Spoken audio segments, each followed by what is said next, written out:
Welcome to Hasina's kitchen. ఈరోజు నాన్న 5వ వర్ధంతి సందర్భంగా ఆయనకు నేను ఇవ్వగలిగిన నివాళిని, అక్కడ జరిగినటువంటి విశేషాలను మీకోసం స్పెషల్గా అందిస్తున్నాను.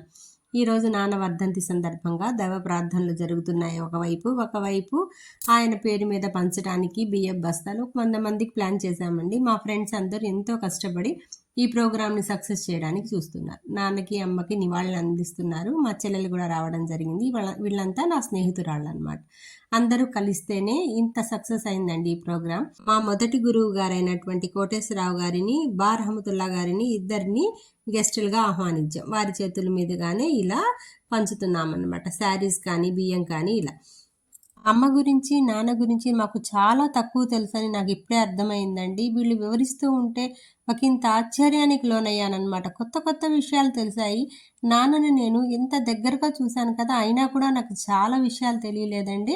వీళ్ళని గౌరవించటం అంటే చంద్రునికో నూలు పోగులాగా అనమాట. అలా గౌరవించుకున్నాం. నాకు అత్యంత ఆనందాన్ని కలిగించేది నూతలపాడుకి వెళ్ళినప్పుడు బికారి గారి చిన్న కూతురు అనే పదం నాకు ఎంతో ఇష్టమైన పదం అండి. నాన్నకు నేనంటే ఎంత ఇష్టం అంటే నా ఒళ్ళోనే కళ్ళు మూసారండి. అలాగే హాస్పిటల్ దగ్గర నుంచి నూతలపాడు దాకా నా ఒడిని సింహాసనంగా చేసుకొని నా ఒళ్ళో పనుకొని మహారాజులాగా ఒక పసిబిడ్డలాగా సాగింది ప్రయాణం. నాన్న నాకు ఇచ్చినటువంటి అరుదైన గౌరవంగా భావిస్తాను దీన్ని నేను. ఎంతమంది పిల్లలున్నా కూడా నాన్నకి నేనంటే ఎంత ఇష్టమో ఈ సంఘటన వల్ల మీకు తెలిసింది కదా. ఈ ప్రోగ్రాం అంతా జరుగుతుంది. మా ఫ్రెండ్స్ సేవా సంకల్ప చారిటబుల్ ట్రస్ట్ ఫ్రెండ్స్ అందరండి. మా 10th క్లాస్ ఫ్రెండ్స్ అని చెప్పాను కదా. వీళ్ళందరూ సహకరించబట్టి ఈ ప్రోగ్రామ్ని 100 మందికి మేము సహాయం చేయగలిగాం అనమాట. 100 కుటుంబాలకు బియ్యము, చీరలు అందించగలిగాం.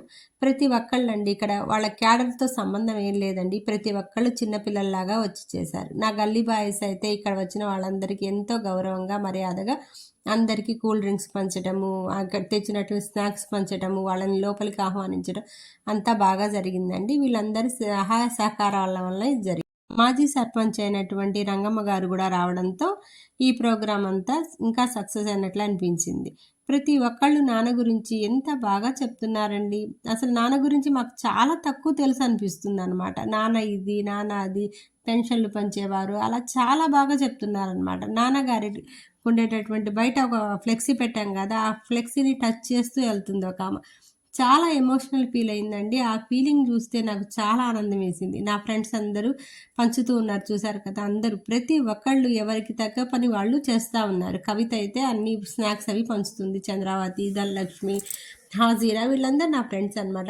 అక్కడక్కడ కనిపిస్తున్న మగపిల్లలందరూ మా 10th క్లాస్ బ్యాచ్ వాళ్ళండి. వీళ్ళందరి సహకారం వల్లే ఫ్లెక్సీ దగ్గర నుంచి చివరికి బియ్యం పంచేంత వరకు, బస్తాలు మోసేంత వరకు అన్ని వాళ్ళే చూసుకున్నారండి. వాళ్ళకి పేరు ధన్యవాదాలు తెలియజేస్తున్నానండి. Thank you very much friends. నాన్నకి బర్త్డే అంటే చాలా ఇష్టం అండి. ఏప్రిల్ 15 వచ్చిందంటే చిన్నపిల్లాడిలాగా మారిపోతారు. ఆయన్ని అలా చూడటానికి ప్రతి ఏప్రిల్ 15న ఆయనకి సర్ప్రైజ్ పార్టీ తప్పకుండా ఇస్తామండి మేము. వీళ్ళంతా నా ఫ్రెండ్స్ అనమాట. నాన్నతో నా అనుబంధం మీకు తెలిసింది కదా. I love you so much నాన్న, ఐ మిస్ యూ. మరిన్ని ఇంట్రెస్టింగ్ వీడియోస్తో మీకోసం హసీనా.